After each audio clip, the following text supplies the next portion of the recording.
Hello, everybody. Math Squad, others, fans of Swan Song. Yo, how's it going? It is time for my semi-weekly GM turn action, which I'm pretty excited about.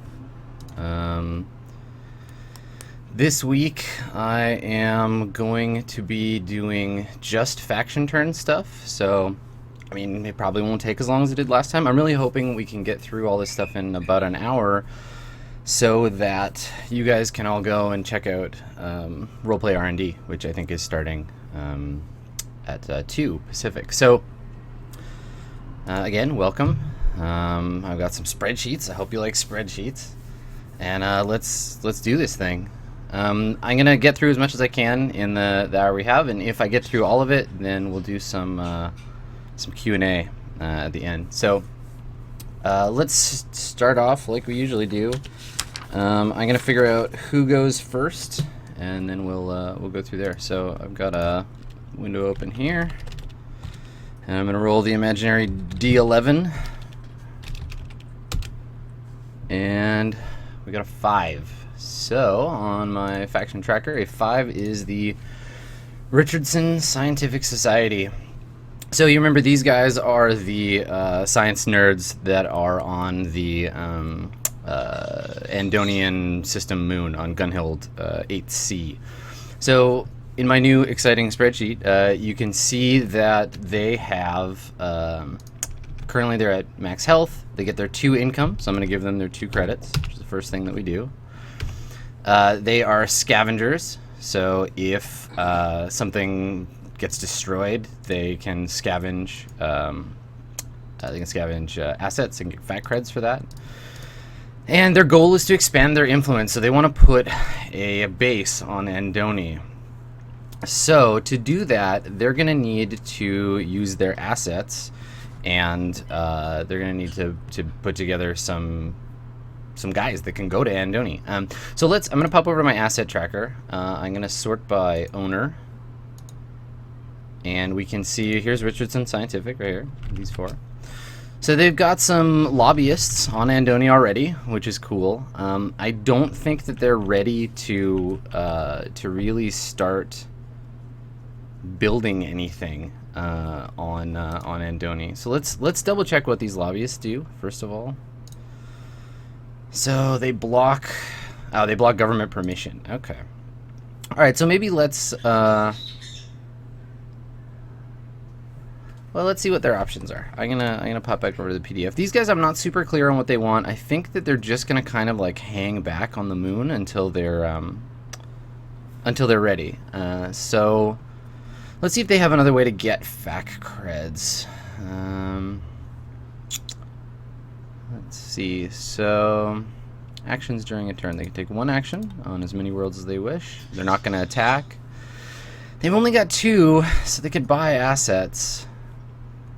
If they buy a base of influence, it'll be really cheap, and then it'll probably get killed, so I'm going to save up for that.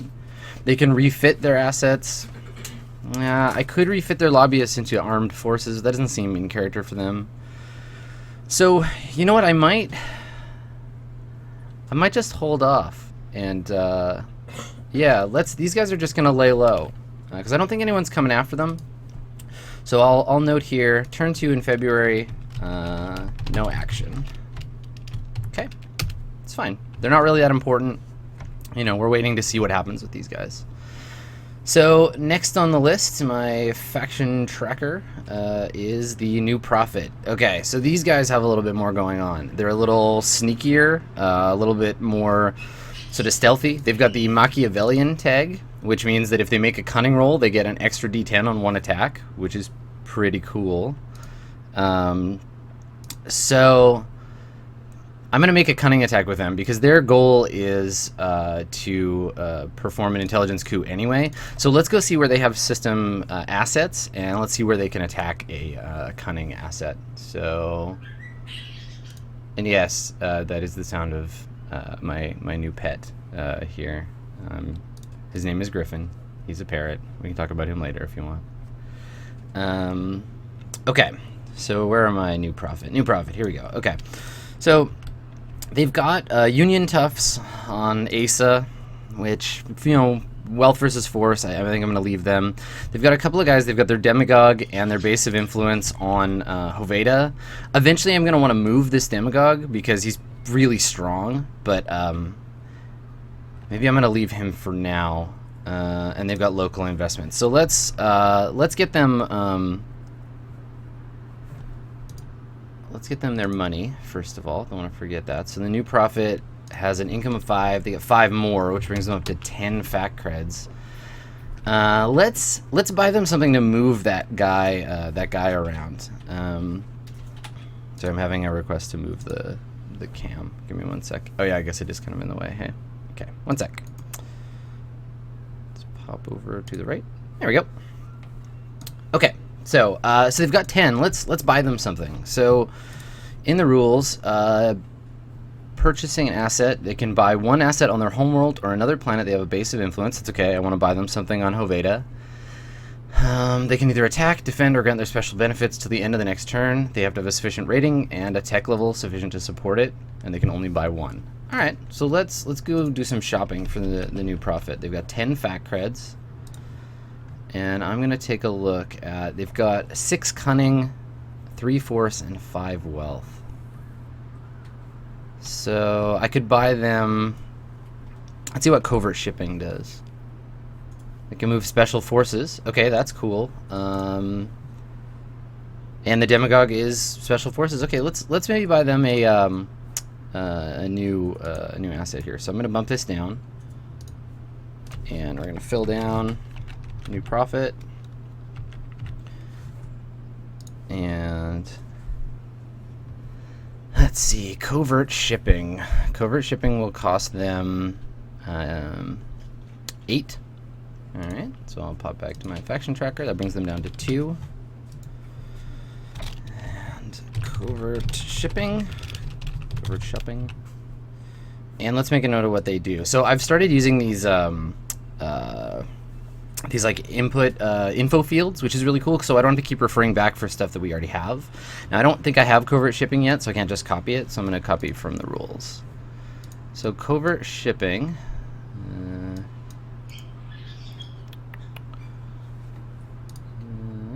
there we go. Copy that action. Oh, okay. Well, Foxit is being weird. Just inserted a random tag, but that's great. Whatever. Alright, so covert shipping, I'll come back to that later. And it costs them 8, we already did that, and let's go back and check the information. So covert shipping has 4 hit points. Griffin is really excited about covert shipping. Covert shipping is a logistics facility, I think. Yeah, logistics facility, no attack, no counterattack.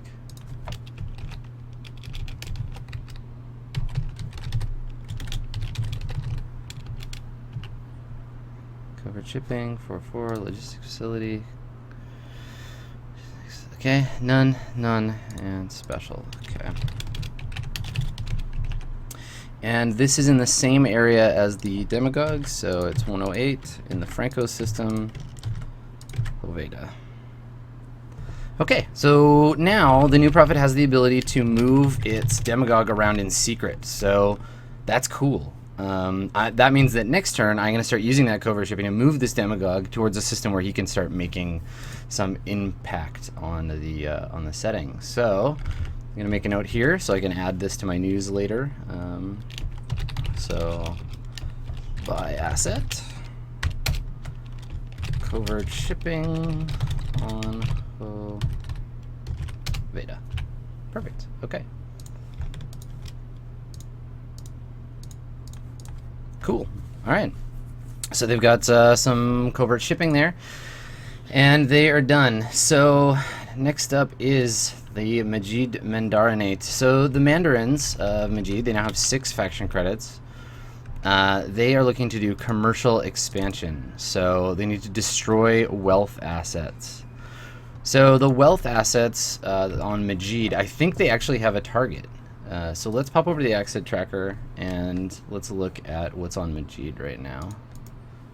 God, this is so much easier than jumping back and forth between those spreadsheets, or between those PDFs.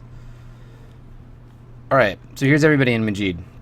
So the Mandarinate, they're going to use, now I could heal their Monopoly if I wanted to as their action, but they've still got 10 of 12. So I'm going to leave them, and I'm going to use their Monopoly to make an attack on the New Prophet's facilities, on the New Prophet on this planet. Now, normally the New Prophet would get to pick the target that they defend with, but there's only one, so they don't have a choice. So the Majid Mandarinate, let's see, their Monopoly. Let's see, owners can forth one. Oh, as an action. Okay, so I don't want to do that. I don't need one fact cred. They're going to make a wealth versus wealth attack. So let's pop back over to my faction tracker. So Majid's wealth is 4. So we're going to roll d10 plus 4. Plus 4. Okay, they got a 13. And the New Prophet is going to defend with their local investments, which is wealth. They roll wealth as well, I think. Yep. Okay, so New Prophet's wealth is higher, but Majid rolled pretty good. So d10 plus 5. Oh, just barely. Okay, so cool. So the Majid Mandarin gets to make an attack. They get to deal some damage to the New Prophet's local investments. I think they're just going to buy him out. I think this is kaput for the New Prophet on Majid. They've only got 2 hit points. So the Monopoly strikes back. It deals 1d6 damage. There's a pretty good chance they'll just kill it. Roll d6. Oh yeah, sorry guys, my face is in the way. Okay, they deal 5 damage. So I guess that means that, oh, the New Prophet's gonna be pissed. Okay, so these guys, they are out. Destroyed. So delete row. Toasted. Okay.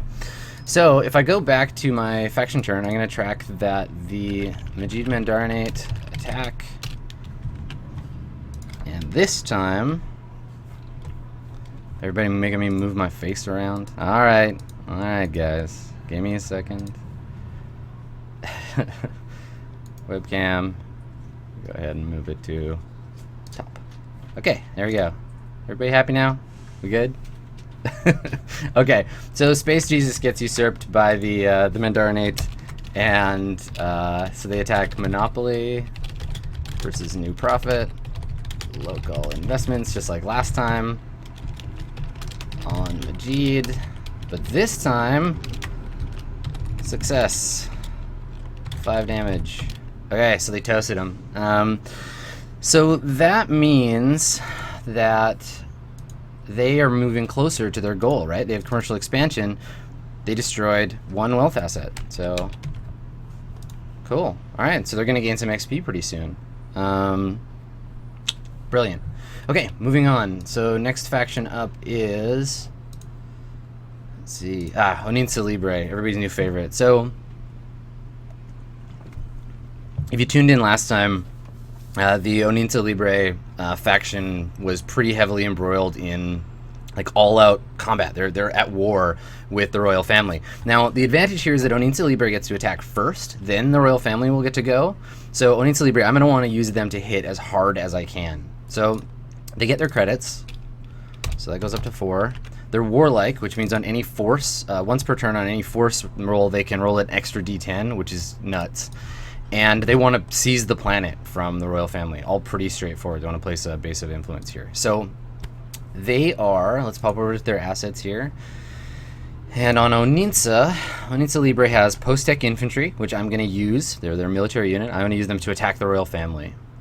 Now I think the royal family is going to block with their, they'll block with their elite skirmishers, because elite skirmishers have a counterattack. Alright, so Oninsa Libre, you guys get to roll, and they're going to use their extra d10, so I'm going to roll 2d10 plus their force. So their force is 4. This is going to be a big hit. 19. Okay, so the royal family gets to roll a d10 plus their force, and their force is only 3. Yeah, they can't. No surprise there. They got a 7. Toast. So they get to deal damage. And this, this is where you can start seeing these things affect the game. So if they had lost, or depending on what the royal family does, it may affect the beginning of the next session of roleplay of Swan Song, right? Because they're in the middle of a pitched battle, so maybe this is that battle. Let's see how it goes. So the post-tech infantry, they get to roll a d8 for damage. So there is a chance they could just take out the elite skirmishers. All right, so roll d8. Oh, 6, they do.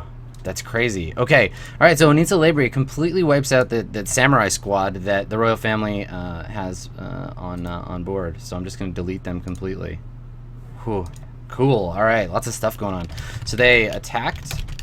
They used post-tech infantry versus royal skirmishers on Oninza. Success. And they did, what did I say? 6 damage. All right. Cool. Okay, so Onin Libre, stunning victory against the royal family, and they get trashed. So the royal family currently has no armed troops. They have no way of fighting back. They'll have to buy some, or they'll have to go after them with cunning. So that's kind of cool. The Onin Libre are well on their way to taking over Oninza.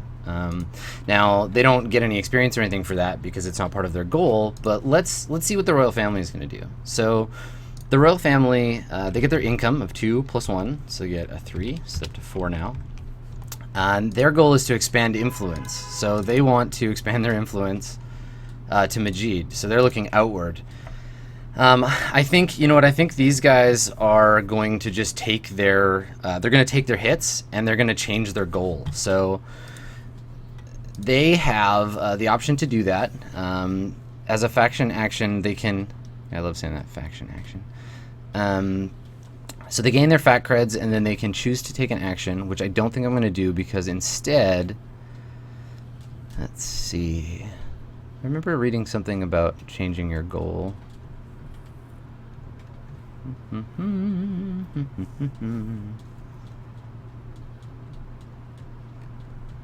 Okay.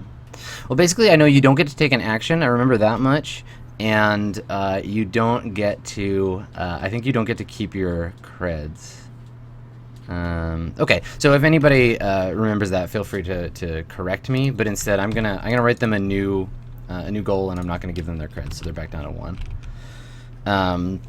Okay, so let's find a better goal for them. So maybe their goal, they want to fight back, right? Like, because they're losing this fight against Onin Libre. So their new goal, I think, is going to be, yeah, they're all demoralized and messed up. Let's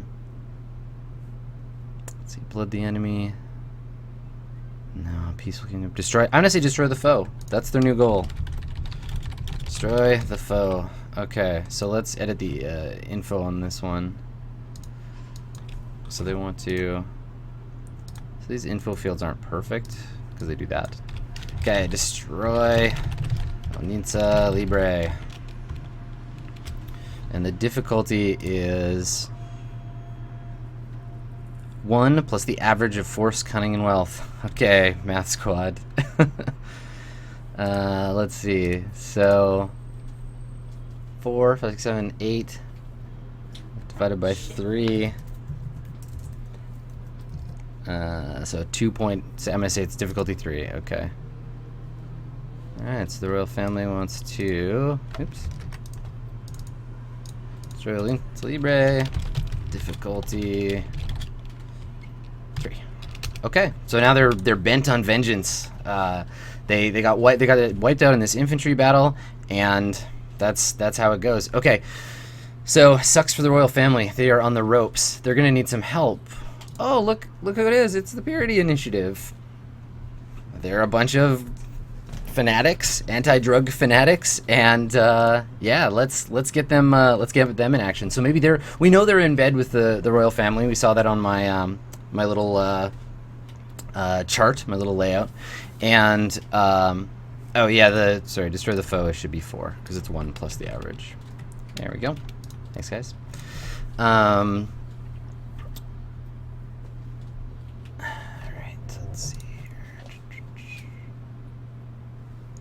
Okay, destroy the foe. Yeah, I love when the game doesn't tell you to round up or down. Anyway, so I think they're good. So let's get on with these fanatics. So the fanatical gives them the ability to re-roll a 1 that comes up, so that's cool. And they want to destroy cunning assets. So let's see if there's somewhere that the Purity Initiative can go after Onin Libre using cunning. So Purity Initiative has mercenaries. They have a party machine, so that's cunning versus cunning. And on the planet, saboteurs. Okay, so I'm gonna use the party machine. They're gonna go after Onin Libre. They're gonna try to undermine them politically. So maybe they're gonna try and tie them into organized crime or that kind of stuff. So they're gonna try and bring up like, oh, Onin Libre is buying drugs, like it's terrible, whatever. They're attacking them with propaganda. So that seems like something they do. They're under the pay of the royal family. The royal family can't win firefights. Maybe they can win political fights. So Purity Initiative is going to attack Onin Libre. Onin Libre is going to defend with their saboteurs. And let's see how it goes. So cunning versus cunning. Purity versus Onin. So 4 cunning versus 3 cunning. Alright, so here's the attack. D10 plus 3. Okay, so Purity Initiative gets a 3. D10 plus... let's see, what was the cunning of Onin Libre?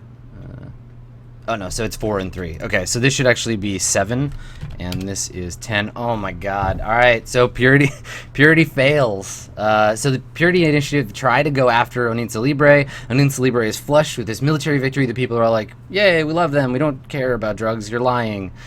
Saboteurs have no counterattack, so Purity Initiative is... they're lucky. They don't get damaged, but they don't make any headway. So let's take a note on that one. So royal family changed goal. Changed goal. Destroy Onin Libre. So I'm making these notes so that later I can build in fiction stuff around them, and you'll see that. I'll post it when we're done. Purity Initiative didn't attack. They attacked with party machine versus saboteurs on Onin. Fail. No counter. Awesome. Man, these guys are untouchable. Alright. So that's it for those. The drama on Onin is more or less done for now. Let's look at the Fhow Society. So Fhow is looking to get in a fight. They're a mercenary group. They can always move around. Let's give them their money first. Did I give Purity their money? No, I didn't. They're at 8 now. Okay. So, mercenary group, so they can move around. Their homeworld is Pelasgon, and they want to blood the enemy, so they just need to deal damage. So, these guys, their progress is 0-14. Let's go see if there's somewhere they can pick a fight. I don't even care with who. They're just gonna wreck somebody. So I'm gonna organize by owner. And let's see, Fhow. These dudes, they're kind of all over the place. Oh, I know where they're going to attack. Okay, we're going to go back to Majid. So the Fhow Society has some... they have some guys on Majid that I think they can use to attack. Everyone else is on your enemy, Pelasgon. Yeah, nowhere to fight. So I'm going to sort to Majid again, and let's see if they can pick a fight with somebody. They're looking for... there's some stealth cyber ninjas nobody knows about. There's the Mandarinate. They could attack them, but they're under the higher of those guys, so... I guess not. No fights for the Fhow Society today. So, okay, cool. Well, let's find somewhere that they can expand their capacity for violence. Maybe if they... let me look at my map. I'm gonna pop over here and take a look at the sector map. So, I don't know. Hopefully you guys can see this okay. This is just the kind of blurry one that we're using for the game. So they've got assets. Fhow has assets. They have Hitman on your enemy. So 202, 301, and 304. 202, Polare. 301, 304. Yeah, not really anybody else around. Let's just move some of their guys. Let's double check how that, it'll spread them out into the universe. Let's see how mercenary group. So as an action, they can move itself to any world within 1 hex. Okay, let's move somebody. So let's find, they've got, what's their strongest dudes? They got the pre-tech infantry. Let's move them off Pelasgon. They can move 1 hex, so 301. Let's get them towards the action. I'm going to move them to Pilare, to 202. So let's do that. So 202. And the Pilare system, but they're not on any planet. Okay, so the pre-tech infantry get on a ship and they go off. They're gonna go. Yeah, someone in chat just mentioned this. they're gonna go where the fighting is and trying to get hired. Obviously, the royal family needs some dudes, so they're gonna go and check that action out. Good call. Okay, so Pfotenhauer moved pre-tech. They're pre-tech, right? That's what I said. Yeah, they're fancy gunners. Moved pre-tech infantry from, where'd they go from? 202. 301 to 202. You watch me struggle with that. From 301 to 202. Intent to join the Onions and fight. Cool. Going where the action is. Okay. All right, so Pfotenhauer is on its way there, and they are done. So the Madari syndicate. So these guys now have 11. They're secretive, so everything they buy starts with stealth, and they want to expand their influence. Now, I actually know, I know what these guys are going to do already. I kind of have some plans for them. So let's pop over the asset tracker, and I'll show you what I got going on. So the Majid Mandarin the Madari syndicate. These guys have some stealth smugglers. Now, the smugglers can pay 1 fat cred and transport itself to another planet up to 2 hexes away. They're not going to leave the Vafai system. They've just traded some drugs to some folks on Onitsa. Who knows who they are? And they are going to they're going to move for 1 cred. So let's go spend the cred. They're down to 10. They're going to move for 1. And they're going to go from Oninsa to another planet in the same system, to the planet Fhow. Now, if you remember, Fhow is a lower tech level planet, and it doesn't have anyone there. There's no faction there. So they're going to move for that credit, and then as their action, they're going to build a new base of influence. So I'm going to insert 1 row below. I'm going to copy this base of influence, and I'm going to change it. So they're going to buy a base of influence for, let's spend 5 credits. It'll just be a small base. So 5 for their base of influence. It is in sector 304, Fhow system, and now they have a planet on Fhow. So they're expanding, right? And they got their goal. They succeeded. So expand influence, difficulty 1, it's done. So now we can go and we can look at what happens when they achieve a goal. So, faction goals, once they're complete, they get experience. So, let's see. Buying assets, faction goals. I read this once earlier, but I've forgotten, so I'm going to review. Once a goal is attained, they can get a new one at the beginning. They choose to abandon the goal, blah, blah, blah, blah, blah. Experience points equal to the goal's difficulty. Cool, so they're going to get one experience that they can then spend at the beginning of the next turn. And I'm going to black out their goal because they no longer have one, and they'll get to pick a new one of those next time I do a faction turn. Cool, good job, Madari Syndicate. So they're on their way. And they also need to spend those credits. Now they're down to 5. And because they're secretive, it's a stealth base on Fhow. Guess where they're going to open up shop for manufacturing drugs and taking advantage of a lower tech level populace? It's going to be on Fhow. That's how it goes. Okay, so let me make a note of the faction turn for the Madari Syndicate. So, pay 1 fat cred, move smugglers to Fhow, and buy base of influence Fhow stealth. Awesome. Okay, good job, friends. So they're good. Madari Syndicate. Yeah, we're just ripping through them. Okay, so let's pop up and go to the Andonian Cultural Protectorate. So the Cultural Protectorate, their goal is to not get in fights. They've already had 1 turn worth of no attacks. They're the planetary government. They just want to stay in control. So they go up to 7 fat creds. So, so that's cool. They got some money to protect themselves. And let's see what's happening on Andoni. Let's see if it's safe enough for them to kind of hang out. So on Andoni right now, we've got Richardson's lobbyists. We have the base of influence, the harvesters, and the zealots. And then the allies, Zenez, have some guys. Now they're pretty well protected. Like Zenez is protecting them. They've got their zealots. They've got their harvesters.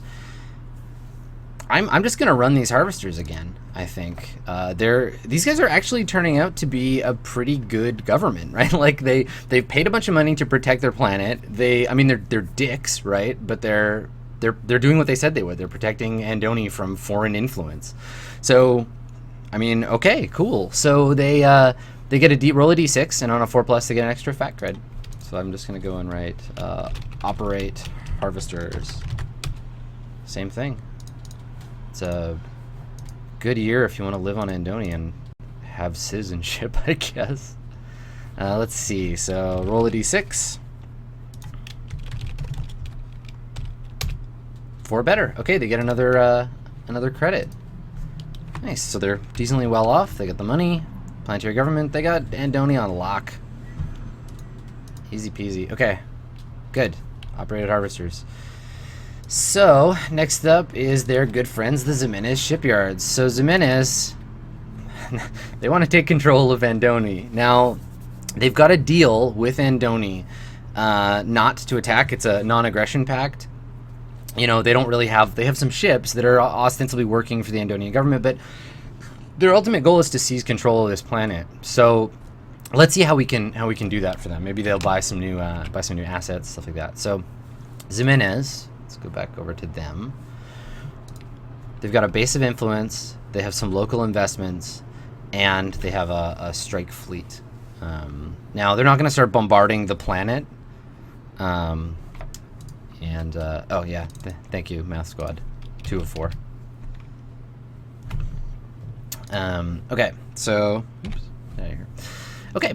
So let me continue. Meanwhile, Zenez, they have a base of influence, they have local investments, and they have a strike fleet. Let's get them some guys on the ground. I'm gonna buy them something that they can use later to go after these zealots if they need to seize control. So let's take a quick look here. So.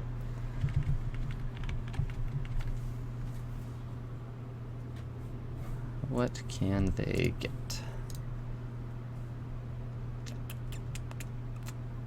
Now they want to seize control, which means they have to get rid of Andoni, but... Sorry guys, looks like the stream had a little hiccup there. Probably something to do with me full screening Chrome by accident. I will keep my fat fingers away from the F11 key. Alright, so... What's their deal? What's up with these guys? How many points do they have in stuff? They've got 4 force, 3 wealth, 1 cunning. So they're not going to do it. They're not going to do it with cunning. They might not do it with wealth. Let's see what I can buy for 4 force. 4 force can get them beachhead landers. Oh, they could buy post-tech infantry. Do they have enough money for that? Post-tech infantry.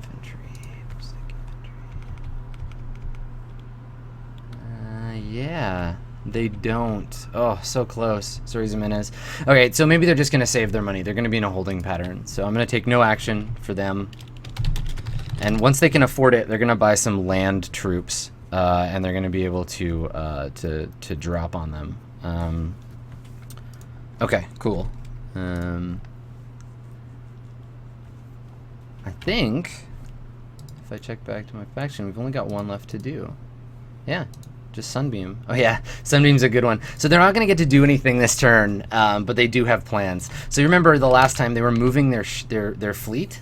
Let's take a look. So Sunbeam. Now these guys are big. I could spend money for them. I do all that stuff, but they're a bit like Photonhauer. They want to get in and see what's going on Andoni. So. The blockade fleet, their guys were headed for the Gunhild system. They're currently in Hex 506. So 506 is, oh look, it's one away from Gunhild. So I'm going to move them into the Gunhild system.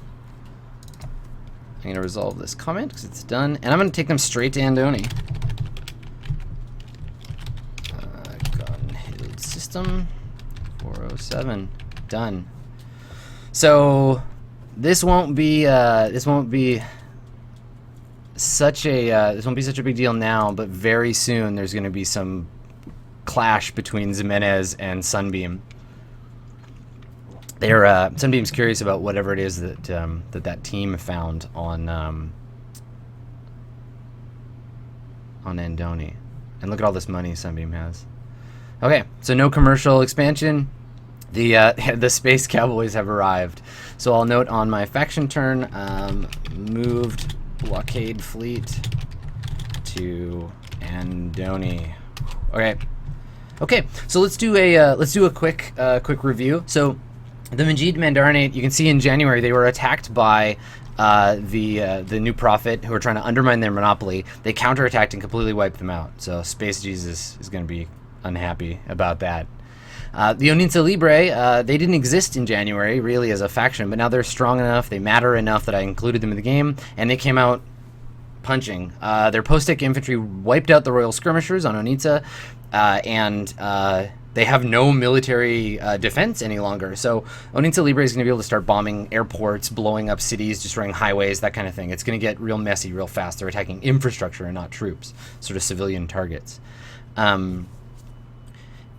If you're interested at all in like the sort of political stuff that's going on Oninsa, I'm drawing a lot of inspiration, obviously, from the Cuban Revolution, from the sort of mid-late 50s. It's a really fascinating situation, a lot of stuff going on. So if this kind of stuff is interesting to you, I would suggest just Wikipedia, look up Cuba in the 50s. It's really cool. There was a lot of neat stuff going on, a lot of scary stuff too. But yeah, really interesting seeing this evidence of the sort of Cold War in action. So it's not obviously the dice are changing the way things are going, but right now it's looking like my Cuban revolutionary analogs are doing pretty good. We'll see how the Oninsa faction works out once Pfotenhauer shows up. So these guys are moving their pre-tech infantry. They've loaded up the infantry and they're on their way. So they currently have an asset on Majid. They've got militia there. So if anyone tries to fight the Mandarinate, or if they choose to attack the Mandarinate themselves, they're in a good position. And they're moving this pre-tech infantry to go and join up with whatever's going on in Oninsa. So the question is going to be, can they get there fast enough, or is Onin Libre going to take over first? And then exile royal family, and then we have this whole Tsarist Russia thing going on. Really cool. Richardson, now they took no action. But I'm actually kind of reconsidering this. So instead of taking no action, I might just change their goal. Let me take a look at how much money they have. So they got 2. They were at 0. They want to expand. Maybe things are too hot on Andoni right now. And I don't want them just sitting doing nothing. So I'm going to change them to Peaceable Kingdom. And I'll take away their money, obviously. So these guys just want to be left alone. I have a feeling that Richardson is going to kind of be in stealth mode for a little while. The players are going to have to kind of guide things back to that whole what did they discover, what's going on in Andoni thing. If the players don't investigate that, it's really more of a focused sort of frontwise thing. So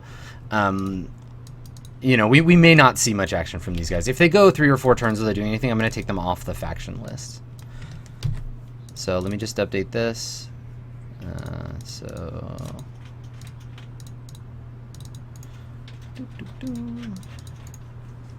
Insert a note. There we go. And they have 0 of 4. Okay. All right. So there's that. Let's get back to my faction turn. So instead, they're going to change goal to Peaceable Kingdom.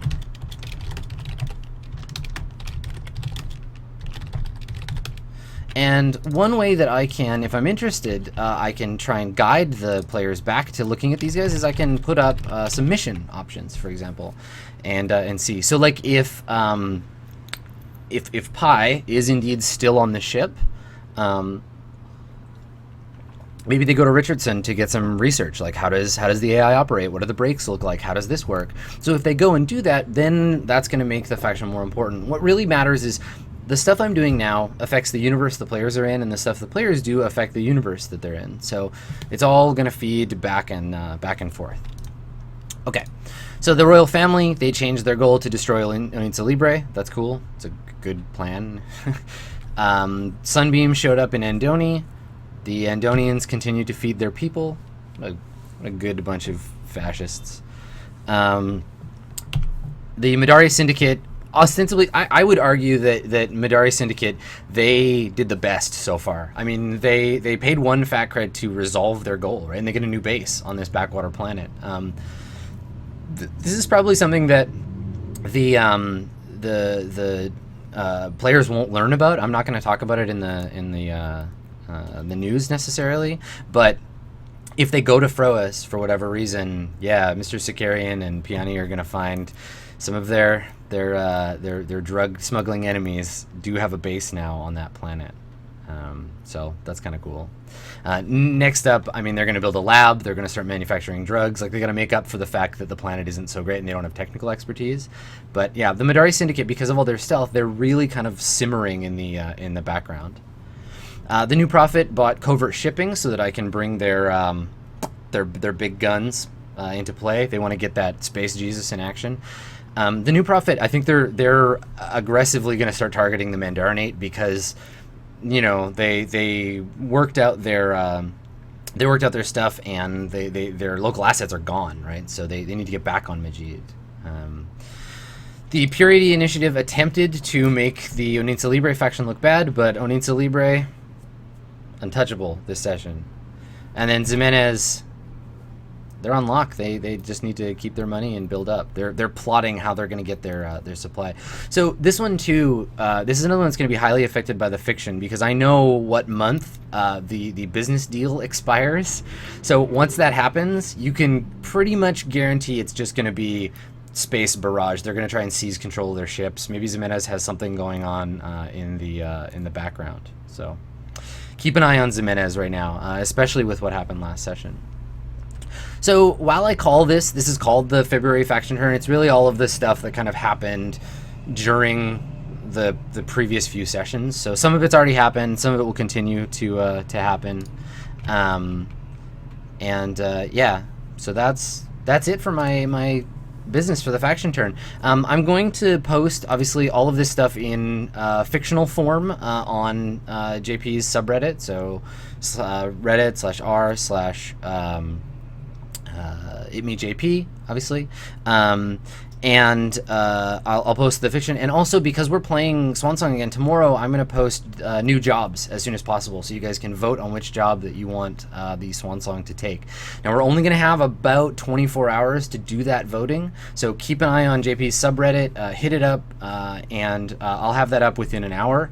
And then, obviously, the VODs for this should be up on both Twitch and YouTube very soon. I'm going to try and get up as soon as it's done encoding.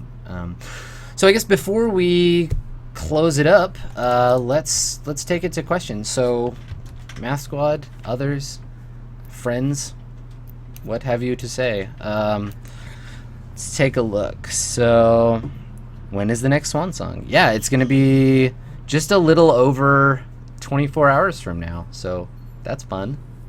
Get to see what happens. It's kind of cool. So it's tomorrow. Yeah, the players, someone asked about whether the players watch this. I've instructed them not to, and they don't have access to the docs. They're gonna stay away from all that stuff. Yeah.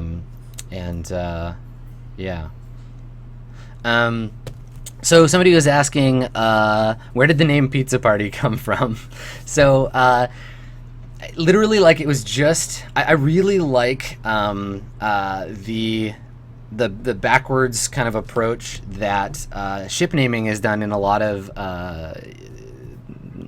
like sci-fi. Like, yeah, you have the Millennium Falcon and the Destroyer and the Interdictor and stuff, but I really like strange names for stuff and things that have lost their context. In a lot of ways, Stars Without Number is a post-apocalyptic setting because you're separated from Earth, a terrible thing has happened. you know, all that stuff means that people are sort of separated from normal human kind of understanding of culture. So don't be surprised if you see ships named after like really weird stuff. The last time that I played Stars Without Number, the players had a ship called it was called the Hillary Swank. Nobody knew who Hillary Swank was, but that was the name of their spaceship. So stuff like that. I think it keeps it interesting, and it flavors it a little bit better than just having everything called the like, you know, I mean, the Black Aurora. Like, that's a cool name for a pirate ship, but it's not really the most creative. So yeah, keep an eye out for that craziness. Let's see what else. I have some questions about the parrot. Yeah, I'll bring Griffin out next time we do one of these sessions. You guys can see him. He's still just like a tiny little baby and would probably not sit still long enough to be on screen. But I like that you're interested. I'll bring him out next time. Let's see. Do I think the Madari syndicate will come to blows with the party? Yeah, probably. Because Kalaya Bia is part of the Madari syndicate. Randy owed her money, and well, and now Higgs owes her money. So there's that. Plus, also Sicarian is fucking guns out for drugs, and that's their main business. So I'm really interested to see them on screen, for sure. Let's see. Someone pointed out the rules say the faction can take one action but do it on as many worlds as they want. Yes, Photonhauer can move all their troops. Right now I'm not super certain what I want to do with them, so I'm just going to assume they're involved in local conflicts or peacekeeping on Hoveda. But once they need to spread out, they're all over the place. And what'll happen as we go on is I'm going to keep doing these faction turns either every mission or every month of game time, give or take. And eventually, the players will have their own faction. The Swan Song can be a faction. So that's pretty cool. I would expect to see the players level up next session. Factions aren't tied to... they're not really tied to level or anything, so it's just a question of having the resources. I think they're going to pay off the Swan Song, then they can start looking into becoming their own sort of serious faction, which would be really cool. It's like, if you're familiar with older versions of D&D at all, they are like 9th level characters. You know, at 9th level you get like a keep and all that stuff. It's just like that here. You become a faction. And then what I'll do is I'm going to ask the players for their faction orders. I'll give them all the mechanics for the turn, but they won't see what's going on. And so I'll say, what do you want to do with your faction this turn? They can make that order. I'll put them in as part of this turn, and then I'll tell them what happened afterwards. So all kinds of different things that they can do there. Lots of really cool options. I mean, I hope you guys are enjoying watching this stuff. I really like it. It's this what we're looking at right now. This is why I wanted to play this game. You know, Stars Without Number is really fun as a game, but it's very simple. It's quite boiled down, and for me as a GM, I would find it maybe too simple to really enjoy. But with this stuff in the background, it really helps me figure out kind of the universe. It gives me stuff to play with. I have my own little toolkit. So, you know, I'm always thinking between sessions like, oh, what would the Majid Mandarin do? What kind of NPCs are they going to run into when they meet Onin Libre? And it'll keep expanding, and different factions will fall apart. Like, if the royal family gets destroyed, then what's going to happen on Oninsa, right? Will the Purity Initiative go from being like a subtle political organization, or are they going to flip out and become a full-on like religious zealot situation? Are they going to join with the new prophet? Are they religious? Are they political? Like, it's my favorite thing about being a GM is answering these questions. It's all, yeah, right. Someone just mentioned it's like Game of Thrones in space. It totally is. You could very easily, if you were an enterprising GM looking to play Dungeons and Dragons or something like that, you could hack this very easily to be fantasy. Instead of cyber ninja, you have, warlocks. You have war wizards. Instead of space marines, you have elite knights. Instead of planets, you have kingdoms. Like, it's really straightforward. It's just color, right? It's wealth, cunning, and force. And it could really be any of those three things that you like.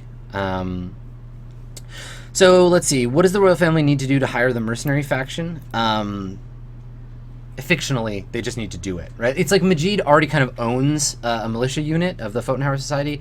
Basically, there's a lot of stuff going on that's fictionally driven, so not too too difficult to do that. I just figured out in fiction, and I assume in my head that they have deals, just like Andonian and Zenez have a deal going.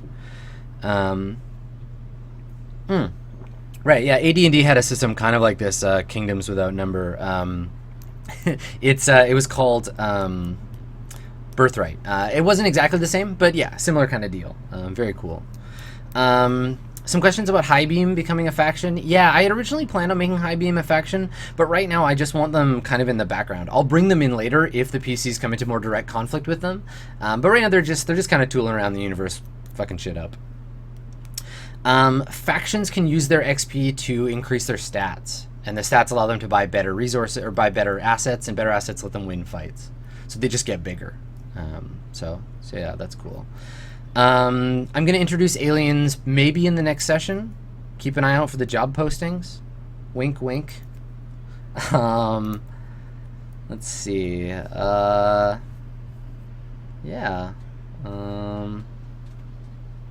I think that's pretty much it. I want to give you guys a chance to pop over to JP's channel and check things out. But again, go to Reddit. Within the hour, I'll have a fiction version of this up. I'll have job postings up, and then this will be up on YouTube as soon as possible. If you're ever concerned about missing one of these, obviously subscribe to my my channel. Right now, this is all I'm streaming. I do this every couple of weeks, but there'll be more stuff in the future. I plan on doing more GM prep and kind of lonely fun with this stuff. If you're interested in that, subscribe to my channel. Follow me on Twitter, because that's where I do all of my kind of internet yammering. It's @SkinnyGhost. And I've got another show. It's roleplay related, but I'm doing it with Steven, with Victor Kovacs from Swan Song. It's our GM show. It's over on Steven's channel, which is Twitch / what is his, Silent Osiris, and the O in Osiris is a 0. So check that out. We do it every other Friday. There'll be an episode of that. It's all about how to be a better GM, all kinds of GM related stuff. So we're really excited about that. It's on Friday. It'll be at 5 o'clock Pacific. Again, keep an eye on Twitter. I announce all my shows there. And that's how it goes. So, again, thanks for coming, guys. I know it's a little weird watching me manage spreadsheets, but if you're looking for supplemental material about the game, this is the place to be. So yeah, thanks for coming again, and I'm happy to have you. And hopefully I will see all of y'all in both R&D chat over at JP's channel in a few minutes, and again on Monday for Swan Song. Thanks for coming. I love you.